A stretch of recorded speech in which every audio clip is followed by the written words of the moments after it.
আর প্রতিযোগীর দিকে দৃষ্টি নেই। এত দুঃখ হলো, কয়েক মুহূর্তের জন্য বেদুইন হয়ে যাওয়ার ইচ্ছে হয়েছিল হয়তো।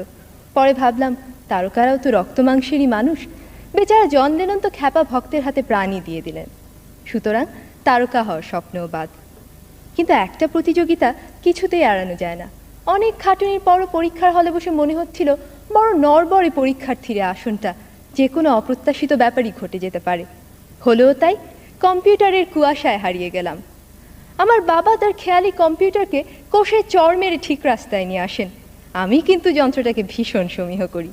পারস্যের শাহজাদিকে উদ্ধার করতে গিয়ে বারবার নিহত হয়েও আমি কখনো কম্পিউটারের সাথে খারাপ ব্যবহার করি না। I still believe in the system. ছোট পর্দার নেপথ্য বিচারপতি বা সমতা বিধানকারী কি অবলীলাক্রমে 50 মিনিটে অন্যায়কে ল্যাং মেরে ফেলে দেন, কিন্তু বাস্তবে যেখানে ভালো মন্দের সীমানা অস্পষ্ট, সেখানে সবাই নিজেকে অভ্রান্ত ভেবে যদি নিয়ম ভাঙার খেলা শুরু করে, তাহলে মাঠ ছেড়ে ঊর্ধ্বশ্বাসে পালাবে বেচারা দর্শক। ইহার চেয়ে হতেম যদি না, আমি তো ভালোই আছি একটা ভীতু সাধারণ মেয়ে হিসেবে। আমার মধ্যে কোনো দুরন্ত আশা নেই, ন্যায়দণ্ডধারী মহাবীর বা চতুর্মুখর মেধাবী মুখ হওয়ার উচ্চাকাঙ্ক্ষা নেই। একজন সৎ, পরিশ্রমী, বিবেকবান মানুষ হতে পারলেই আমি খুশি। ছেড়ে দিয়ে আমি জিতে যেতে চাই। ধন্যবাদ।